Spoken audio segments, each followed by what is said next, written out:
আসসালামু আলাইকুম দেশ ও বিদেশ যে যেখান থেকে আছেন আশা করি ভালো আছেন। যে আমার কথাগুলো আজকে যে কারণে বলা, তো আসলে যে যেখানে চাকরি করেন, দেশে চাকরি করেন, আপনি প্রবাসে করেন, যে কান্ট্রিতে করেন, আপনাদের একটা কথা বলতে চাই যে আপনারা কখনো কখনো যেখানে জব করেন, যত টাকায় বেতন পান, কত টাকা বেতন পান, এই কথাটা কারো কাছে বলবেন না।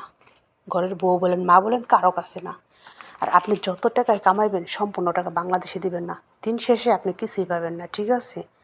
কিন্তু একটা প্রবাসী বলেন, দেশের মানুষ বলেন, দেশের মানুষও পরিশ্রম করে টাকা কামাই করে, শুধু প্রবাসীরা না।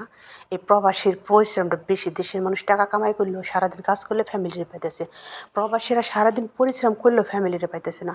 তারপর মানুষের কথা শুনতে হয়, তোরা মিসকিন, তোরা এতিম, মানে বিভিন্ন ধরনের কথা। আপনি যে প্রতি মাসে ফ্যামিলিরে টাকা দিবেন, ওরা কিন্তু একটা টাকা রাখবো না। ওরা টাকা পাইলে মার্কেটে যাব, ওরা টাকা পাইলে অনুষ্ঠান করব, ওরা টাকা পাইলে বাড়ি করব, ওরা টাকা পাইলে ঘর করব। কিন্তু এই যে একটা প্রবাসী টাকা কামাইতেছে, এটা ভাববে না যে প্রবাসীর লাস্টে কি হবে। এই প্রবাসী প্রত্যেকটা থাকা মানুষটারই যদি আপনি ধরে ধরে হসপিটালে নেন, পায়ে থেকে মাথা পর্যন্ত প্রত্যেকটা প্রবাসীর মধ্যে অসুখ জমে রয়েছে। তারপর ফ্যামিলির কাছে প্রকাশ করে না। ফ্যামিলিতে ফোন দিলে, কেমন আছো? হ্যাঁ, আমরা ভালো আছি। কিন্তু সে যে অসুখ রুমের মধ্যে পড়ে রয়েছে 7 দিন, তাও সহজে বলে না। এই টাকা কামাই করতে এসে কত মানুষ না ফেরার দেশে চলে গেছে, বাক্স ভর্তি হয়ে দেশে ফিরতেছে। অনেক ফ্যামিলি আছে, তারা লাশটা চায় না, টাকাটা চায়। টাকা টাকা চায়, লাশ দিয়ে কী করবো? তাহলে শুধু টাকার জন্য না। এই টাকা থাকলে আপনি রাস্তায় বেরোলে আপনার কব, স্যার চেয়ারে বসেন। আর টাকা না থাকলে আপনার চেয়ারে কে ফ্রিতে বসতে দেবো না, রুমের মধ্যে ঢুকতে দেবো না, ঠিক আছে? আমার মতো ভুল কাজ করবেন না। টাকা আপনারা প্রতি মাসে থেকে আপনাদের কাছে একটা রিকোয়েস্ট, 200-100 করে টাকা জমাবেন, যে নেক্সট ডে আপনার অসুখ বিসুখ দেশে গেলে আপনার কষ্ট না করতে হয়। এই টাকা দিতেছেন, তারা জায়গা কিনতেছে, বাড়ি করতেছে, গাড়ি করতেছে।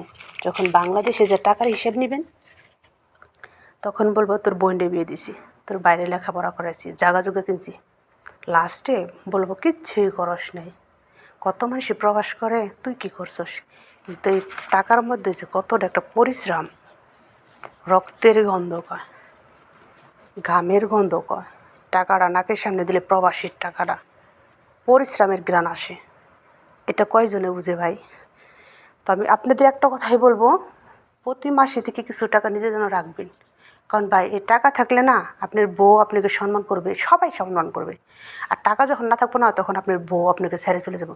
এই টাকার জন্য অনেক ভাইয়েরা কিন্তু ভালো করে বিয়ে করতে পারে না, কারণ তুই গরিব।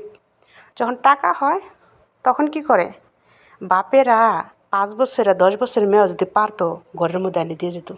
এটার এমন একটা দাম, ঠিক আছে? তো আপনাদের কাছে একটা রিকোয়েস্ট, হাতে পায়ে ধরে কই,